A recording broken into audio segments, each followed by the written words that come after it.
Thank you, Your Excellency, for having us. You are most welcome. What kind of military did the colonial masters bequeath to Nigeria at independence? Well, I will put it this way. Just before independence, the Nigerian army, or in fact the West African regiment, of which Nigerian army was a part, was part and parcel of the British army. And the training, the equipping, the doctrine, they were all based on the British Army standard. So, and I would therefore say that the military that was bequeathed by the colonial power to the independent Nigeria was as good as the British Army itself. Officers were all trained along with the British Army.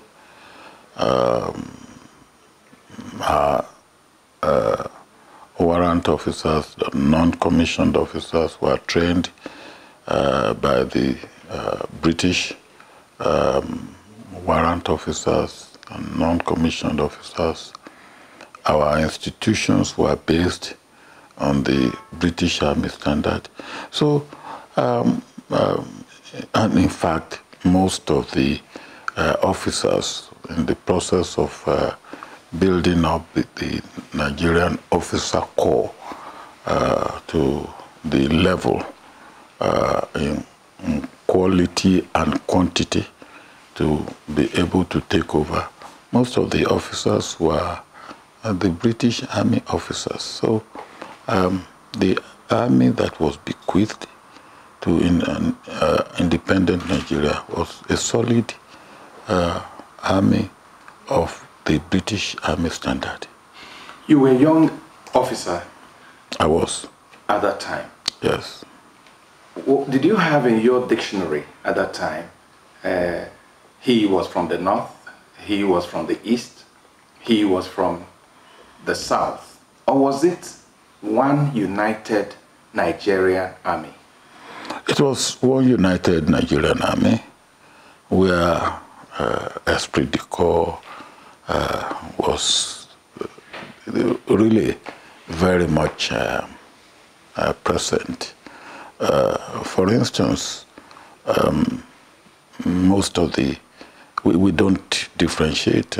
My own best friend in the army was Chukwuma Nzego, who we lived together, we grew together, we did everything together. And I never saw Chukwuma as anything other than my brother. And he addressed me as such. In fact, when he wrote me a letter, he wrote Esigbo Obam, my brother in Igbo. And that was what, how we saw ourselves, how we worked, and if I had any problem or I'm going somewhere, and I leave my family in, to be looked after without looking back to another officer. No, there wasn't, as at the taken over by the Nigerian government at independence, there wasn't, well, this is from the north, or this is from the south, or this is from the east, or this is from the west. What would you say created the environment for the first military intervention in 1966? I think I will say two things mainly. There was political interference in the military, and I will also say there was not adequate understanding of what was going on by some of the military officers. And these two came together to give us the problem that we had, which led to the coup. Let me explain. For instance, after the coup and after the Civil War, and I came back and I became elected president many years after. I set up a panel to look into reconciliation and what happened and what. And for instance, one of the members of the panel was Elizabeth Palm, the wife of one of the officers who was killed during the first coup. And I remember Elizabeth Palm asking Bengbule, who of course was one of those who participated in the first coup, and said, "Look, I just want to know what happened, or what was the offense of my husband." And Bengbule said, "Oh yes, your husband was one of those that got bribed by the political leaders, and it was the bribery that he used in building a house." And of course, it was true that James Palm built a house, but James Palm took loan from the bank to build that house. And the following day, Elizabeth Palm produced the document, the records of the loan from the bank, and how the money was paid back over a period of more than 10 years to the bank. And of course, Bengbule said, "Well, we didn't know that," and he apologized. And Elizabeth Palm said, "Well, I am happy to know that, well, my husband, well, died innocently, but I'm happy also that the air was cleared." Now, as I said, the lack of full understanding by the military, particularly the young officers, or if you like, a bit of naivety on their part. And then, of course, there was there was political interference, particularly within the first 5 years of our independence. The military standard and order and discipline that we used to have in the pre-independence days started to be eroded by political interference. Well, the coup came in 1966, but before that coup came, we had started seeing things like political upheavals, disagreements among the political class, killings and insurrection in pockets of the country. Was that also why the military intervened? It was part of it. Well, as I said, there was the political interference in the army. There was also the political interference within the civil society. As you rightly pointed out, there was the census. I think that was in 1963. It was one remote cause of what happened in 1966. Then there was election in 1964. Again, it was not absolutely well handled. It also led part of the remote cause of the coup of 1966. Then there was the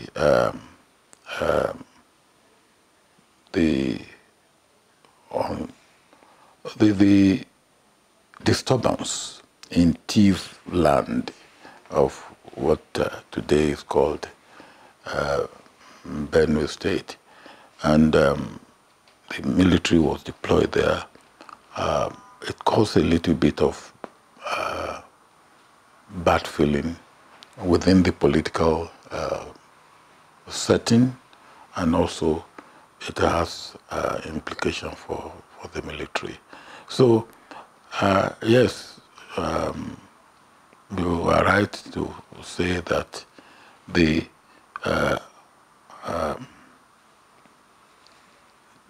dispute, the disturbances that we had, political, also influenced, should I put it that way, influenced what came up into the coup of 1966. One recurring reason that the military always held on to each time we had a coup in 1966 and the subsequent coups in including 83, including the other coups, Abacha, the Babangida, and all that. One principal reason they all held on to was corruption. But on hindsight, a lot of development scholars are of the opinion today that the military encouraged more corruption rather than prevent it. Do you subscribe? No, I will not. I will not accept that. I will put it this way: that from even in the colonial days, Nigeria was not absolutely devoid of corruption, and I'm talking of corruption in its widest form. In 1958, I was traveling between Lagos and Abeokuta, and the policeman on duty took 3 pence bribe. That was corruption, but 3 pence. And I shouted, and the people in the lorry said to me, "Look, you just hold us up here. So get out of the lorry if you don't want to go on." And the policeman, the driver, when I shouted, he said, "Look, don't shout. Oh, if the money the man asked me to use in buying chicken for him, and since I didn't get chicken, I give him his money back." He put the money on the tire. So it's not the money for chicken and all that. Now, but of course, that was what I would call petty corruption. That's also always been there, the customs and the police and all that. But what became very manifest is what we call grand corruption. Corruption at the high level of officials in government, and that too came in as a result of politicians saying, "Look, we have to administer our political parties. How do we get money?" So 10% of contract. But then, of course, that became pervasive, And then, of course, when you get 10% for the party, some money stick into your hand as well, or your finger. And of course, you get 10%. I remember when a politician said, well, look, he took over from a military government, and it's called people, the contractors, and said, look, I don't mind what you people have done with the military, but here now, any contract you want in this ministry, it will be 10% for the party and 10% for me. And all will come through me. That, of course, he ran his ministry that way. But the idea of 10% on contract to for money to manage the administration of political parties was introduced after the after independence. So and the military didn't need 10% to administer their political parties. So you cannot say. But of course, once corruption becomes entrenched within the system in any country, it becomes a Herculean task to uproot it. And it's a hydra-headed thing, and it's not a one regime issue to deal with corruption or a one-day affair. And if you have a regime that deals with it seriously this time, and another one comes and doesn't deal with it seriously, it festers like a very bad sore. So I won't say that the military were worse off or than the politicians. But I will also not say that there was no corruption in the time of military regimes. Mr. President, I'll come back to that, but you, besides the president we have today, you are one that was military president or military head of state and became civilian head of state. Which of these two governments that you headed, which one would you say was more transparent, brought more development, was easier for development to impact on Nigeria? Well, to a large extent, both. And I will say, I will explain what I mean by that. Of course, military government is military. The military hierarchy is followed. The military order is also followed. But one thing that you will realize as a military administration is that you need to understand the circumstances of your administration. First of all, Nigeria is a multi-national country. It's a multi-religious country. It's a multi-ethnic country. It's a multi-regional country. And you have to take all this into consideration, even as a military government. Of course, you don't have the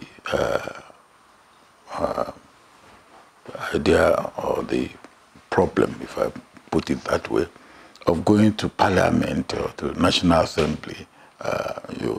The executive and the legislative responsibility and duty reside in the same body. Now, that makes you to go fast. But it doesn't mean that you will not also consult or you will not carry people along. I give you an example. I bring what is now called Land Use Act as Land Use Decree when I was a military government. The amount of consultation and the amount of going to different parts of the country to try and secure support and understanding of what we are trying to do was tremendous. Now, in the civilian, you will have to do the same thing in the civilian regime. And then not only do you have to do the same thing, you have to carry the Parliament or National Assembly along with you, in addition to the leadership, community leaders, traditional rulers, even religious leaders, because whatever you want to do, you want to bring about a reform. It doesn't matter whether you are a military government or a democratically elected government, you will still have to carry people along. If you ride roughshod over the head of the people, they will protest, and that will make things almost impossible for you, whether you are a military government or a civilian government. And if you still ask me for the type of society we have, you still have to consult, you have to carry communities along, you have to carry people along. I would say, yes, the fact that you don't have a parliament, or you don't have a National Assembly, or you don't have an opposition set, it makes things a little bit easier. But does it really make you not to have to do what you have to do to carry people along? No, you still have to do what you have to do. You know why I asked that particular question is that some experts in governance talk about some legacies that has remained with us even years after the military. For instance, the power that the governors exercise, that the military made it possible for power to remain in one man's hand, in government house, talking about the governors and all that.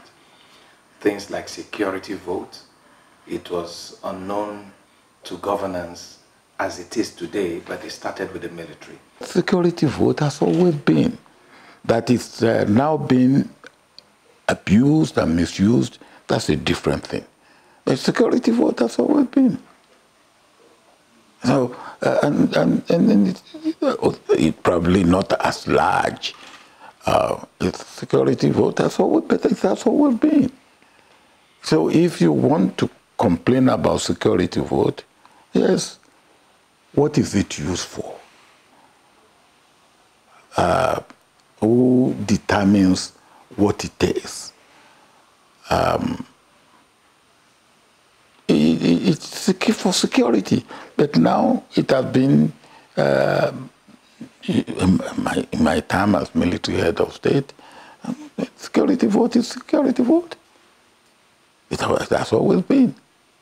How about the suggestion that the military left us with a very, very strong executive that has further come down, that today in Nigeria, if a governor, for instance, is outside his state capital, every business almost stops? There's nothing, for instance, in our constitution that makes us to have four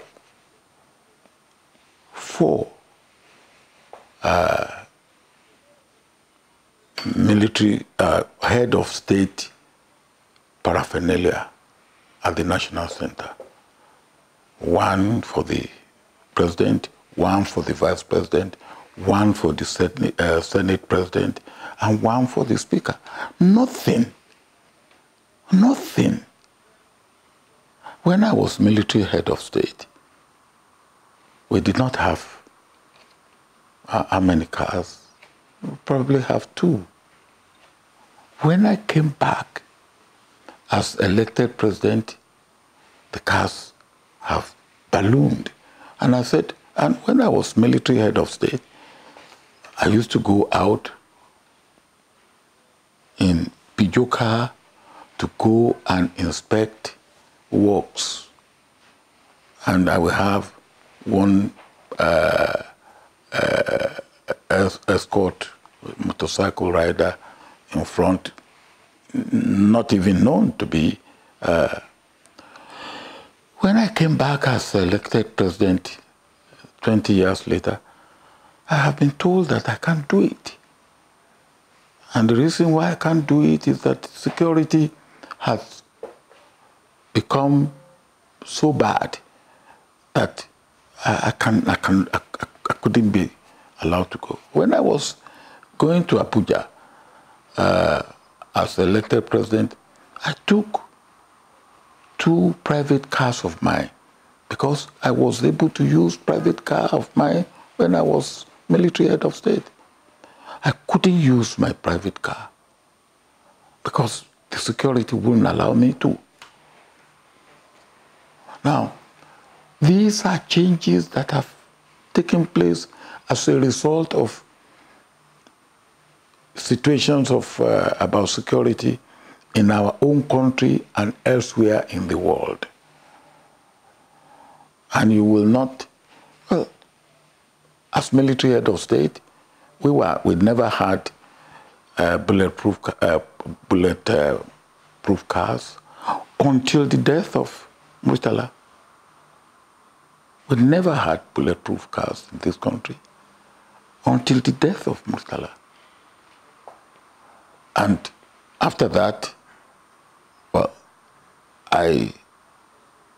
we had to buy 3 for the 3 highest political, I quote, officers in the government.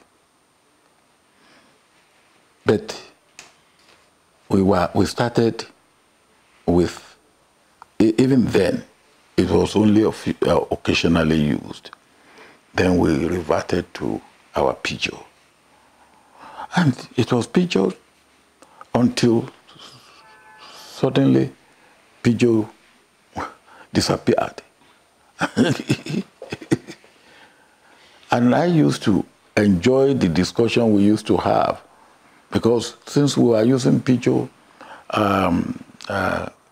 saloon cars and they were assembled in Nigeria, some ministers, we call them commissioners in those days, will come to work and it will be difficult for them to open their car. So they will come to cabinet meeting and lash out to the minister, the commissioner for industry, and well, what is happening?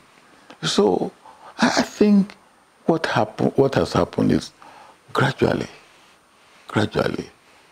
we have lapsed into what I will call decadence. That's all.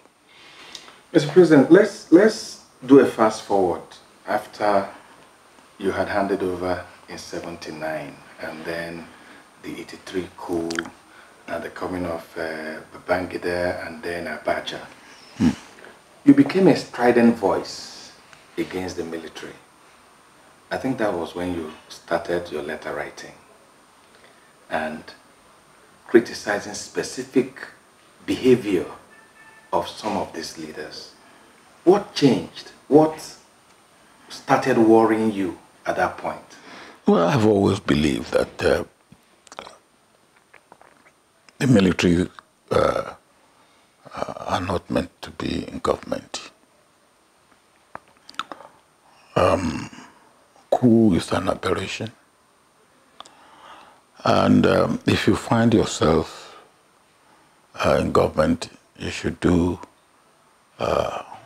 what we did, get a program that will bring democratic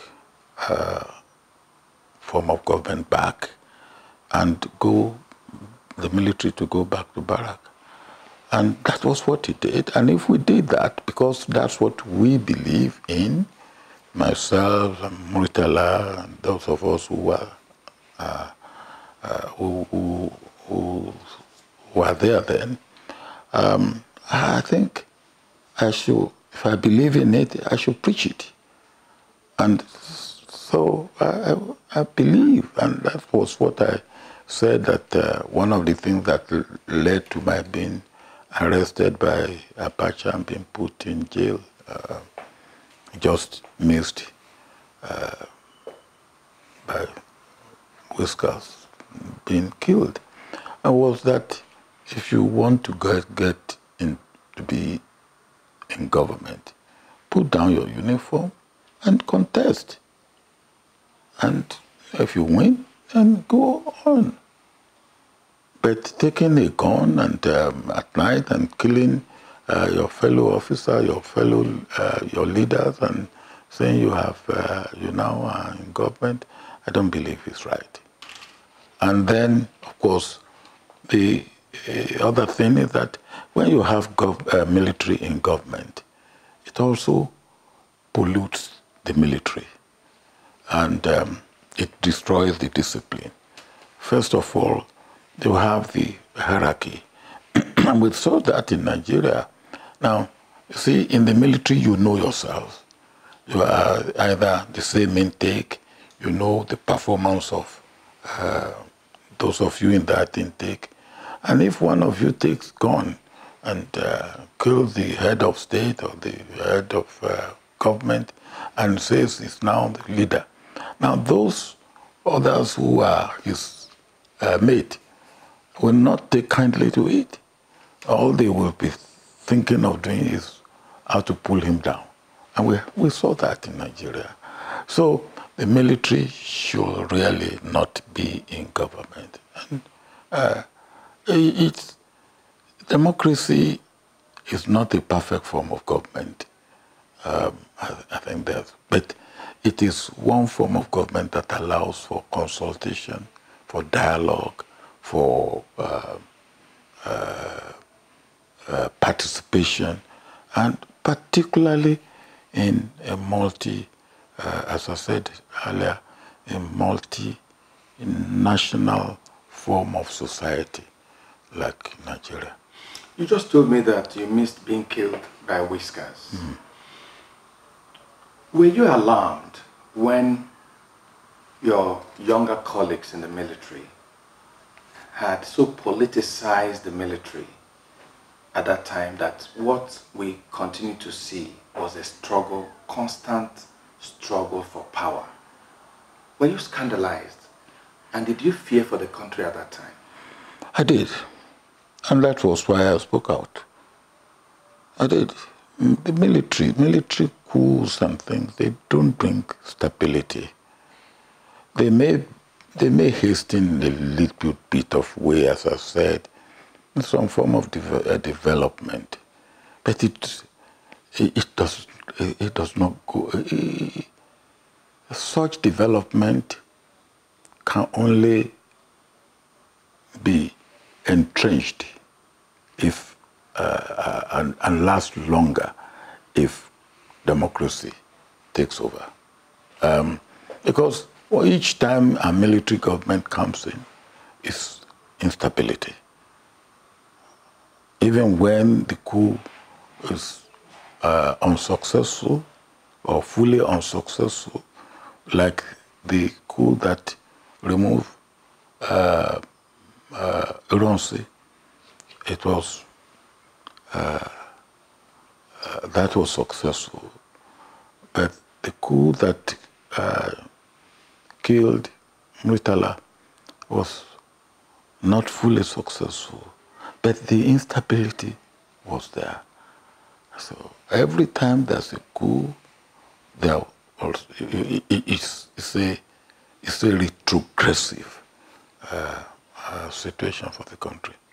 would I be wrong in saying that you agree with this saying we hear oftentimes, that the worst democratic government is better than the best military government? Oh, I will say whatever democratic government you have, provided you maintain democracy, is better than any form of removal or changing of government or regime through the barrel of the gun. When you took the oath of office in 1999, how did you feel that morning? How did you feel when you were taking that oath? Did you think that the struggles of our people, both in uniform, those out of uniform, for true democracy, did you feel that morning, that day, that that dream had been fulfilled? Well, I felt that it was a new dawn, but I was still worried. What can we do to make sure that we put permanent end to the coups and counter-coups? Because people say, oh, put it in your constitution, but anybody who comes out with a coup, the first thing he throws overboard is the constitution. Because he knows that and then when he is doing it, he's undertaking the coup, he leaves no stone unturned. Because he knows that if he succeeds, he goes to this government house. If he fails, he goes under the ground. So and as I said earlier, that is why the instability. So I took the oath of office. I was happy for my country, but I was still worried. What can we do to permanently put an end to coups? And that agitated my mind until I thought I found a solution. What solution? The solution was that 93 officers who had taken part in coups or who have enjoyed the benefit of coups were removed from the military overnight. So it was clear to everybody that it doesn't matter how long the arm of government, of justice, or so to say, can still catch up with you. And since then, it's now 20 years, touch wood, we have stability in that there has not been a coup attempt. Sir, a lot of Nigerians are terrified, they are scared. And this is because when you look at Nigeria today, with the corruption, the ethnicism, the tribalism, the herdsmen, the Boko Haram, a lot of Nigerians say that the sufferings of Nigerians over those years of military and all their fight, that what we see today probably does not justify the struggle and sacrifice of Nigerians. Nigeria of today. My answer to that is that the process of nation building takes time. And provided we are making progress, and I've said earlier that democracy is not a destination, it's a journey. Are we on the journey? If we are, there will be ups and downs. Some of the things that you have raised, which are there, which are a matter of leadership. Because some of the things that you are talking about were not there before. Why were they not there before? And they're there today. You said to me that impunity must be a way of life. Why people say that, oh, these things that government is doing is nepotic, and you are doing it again and again. Is that Nigerian or an issue of leadership of a particular leader? Leadership system, leadership way of a particular leader or leadership group. And I see all this as a face. And the good thing about democracy is that you can vote a leader in, and you can also vote that leader out peacefully. That is one thing about democracy that we should cherish. And any country, there will be no time that there will be no need for sacrifice. But it must be sacrifice that actually lift up the country. For instance, on both sides, we made sacrifice in this country during the Civil War. The fact that we ended the Civil War and we remain a country, a united country, that sacrifice is worth it. You may say, well, the sacrifice needed not to have, there needed not to have been the need for the sacrifice. But, okay, the need came, we made the sacrifice, and we succeeded. No victor, no vanquished. Now, we move on. There are other sacrifices, and there will always be sacrifice to be made in the best interest of a nation. The nation building is not a one-day wonder. And what we all must bear in mind, one, what a friend of mine called TTT, things take time, number one. Number two, what I have said earlier, that democracy is a journey, not a destination. And there's no country that has ever got to the end of the journey. Number three, what I have said, that there will always be need for sacrifice to be made, provided it's equitable, provided everybody feels, yes, okay, this sacrifice we are making is that there's something in it.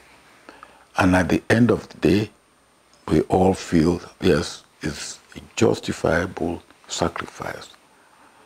And if all these, we are able to achieve this, then it's worth it.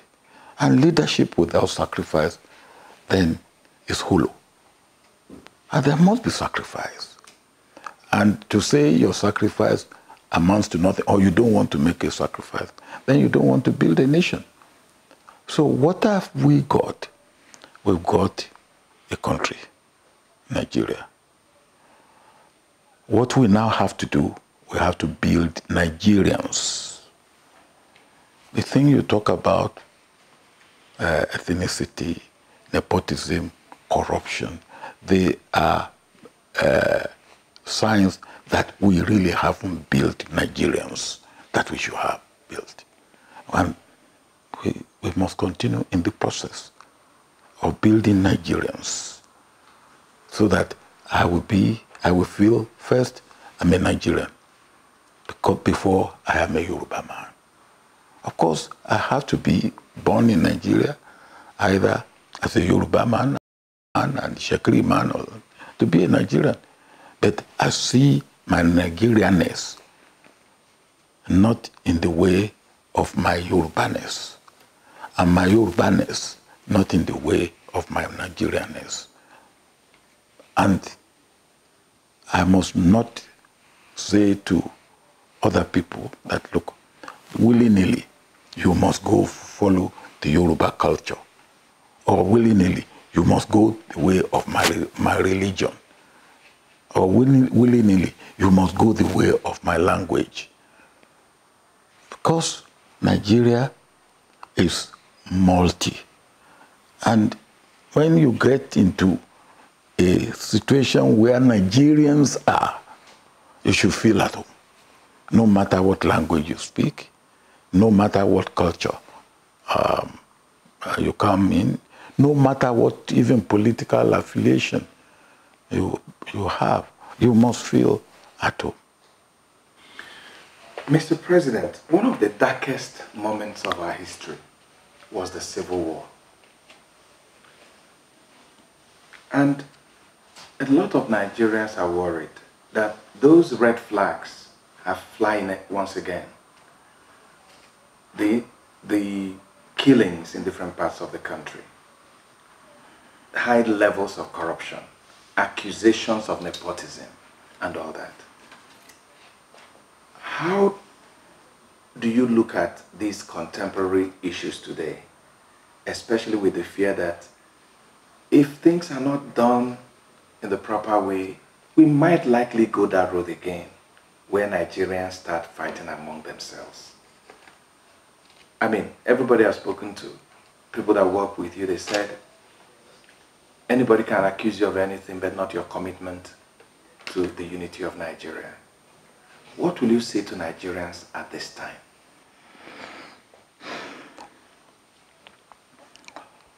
Let me again go back a little bit.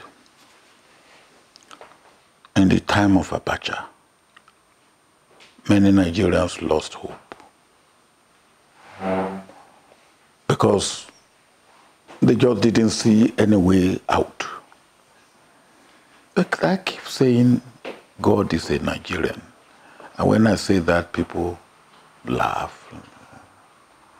Because when you look at, as you yourself you've said, when you look at what we have gone through, you will marvel why we still hold together today as a nation, as one country.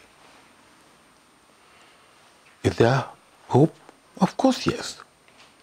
For me, I am an incurable optimist about Nigeria. Take the Civil War you talk about. I was at the planning and at the execution of that Civil War. We thought the Civil War will end in 3 months when we were writing the order. And we then said, well, look, give it extra three months. We thought the Civil War will end in 6 months, maximum. The war took 30 months and we nearly lost it. That we won the war, I believe, like you rightly said, sacrifices, and sacrifices on both sides. But to me, more importantly, is because God is a Nigerian. And God wants Nigeria to remain a united country. I believe the war, the Civil War, as you rightly said, is the darkest years and days and months of Nigeria. And I think one of my colleagues said that not many countries go through 2 civil wars and survive. In fact, some don't survive 1 civil war. We have survived 1 civil war. And he was cautioning that we should make sure we do not have another civil war. I don't believe that we will have another civil war. I believe the issues that you have raised, and they are there, nepotism, corruption, you have mentioned. Nepotism is also a form of corruption. Favoritism is a form of corruption. Not moving fast enough in our development program and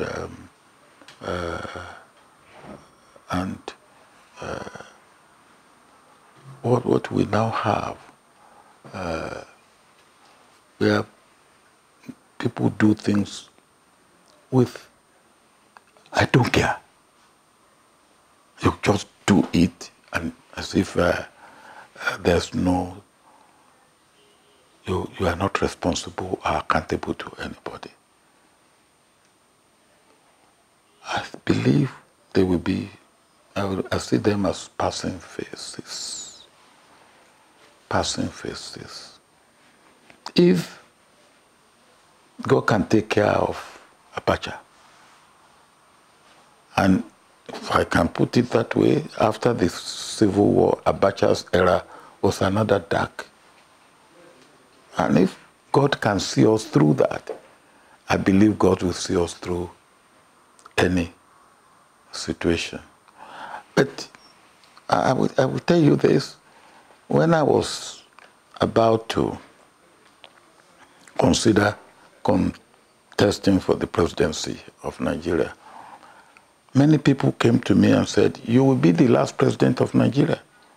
And I said, why? They say, after you, there will be no Nigeria.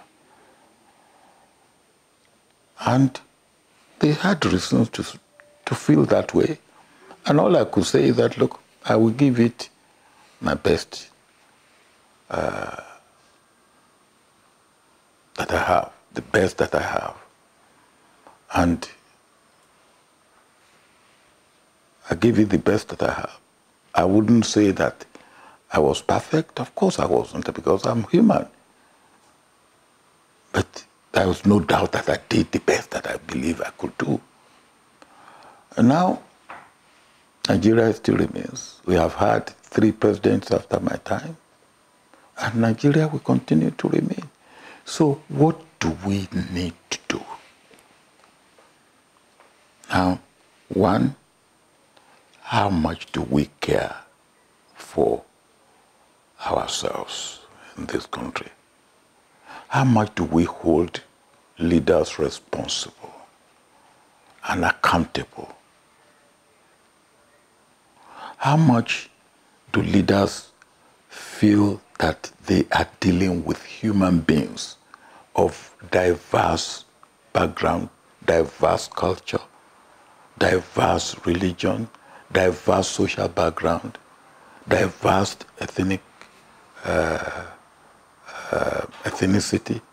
diverse political affiliation? How much? How much do we bring competence into what we do? Or can we just ride roughshod over things and just say, well, look, yes, this is our time. I've heard that from people. This is your time. What is your time? Every time is God's time. And that one that you call yours, God can take it away from you tomorrow. And particularly when you do things as if you are God. When you do things and ride roughshod. When you do things without taking into consideration holistically the interest of everybody in this country. And I believe that all this can be done. If anybody is not doing it, it is bad leadership. And bad leadership doesn't last forever. Bad leadership can only last for. And what we must all be able to do is to say, hold leaders to accountable. No matter, that may even require extra sacrifice on our part. So hold leaders accountable. That look, that you are a leader is an opportunity for you to serve. It's an opportunity to show to Nigerians and to show to God that you are grateful for what God has done the place God has put you. Wow. You can't just do it. I couldn't care. And people are criticizing. You see every criticism as an attack. Democracy allows for criticism. Democracy allows for demonstration. Democracy allows for protest. Democracy allowed for even you to be accused. But explain if you feel that you are wrongly accused. Leave no room for any doubt. Impunity is what we have. Is that part of democracy? No. No. So, yes, Nigeria first, in the sense that whatever else, regional, state,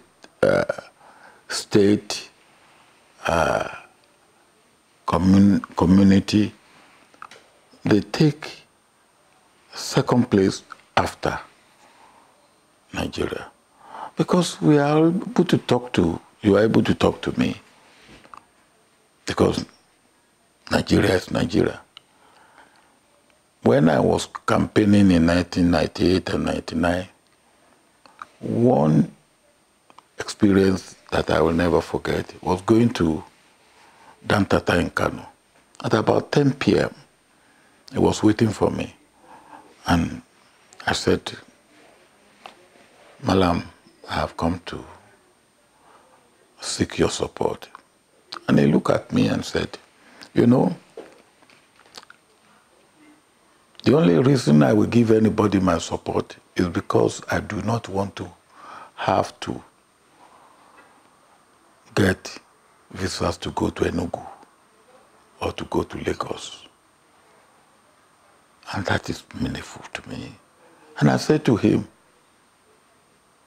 sir, I have decided to take on this job because I don't want to take visa to come to Kano. And that you have to work. And that doesn't, it takes a lot to achieve that. And of course, if you do things with impunity, the cost to the country and to you as a leader, either sooner or later, will catch up with you. Thank you, Mr. President. Thanks for your time. Thank you very much for coming.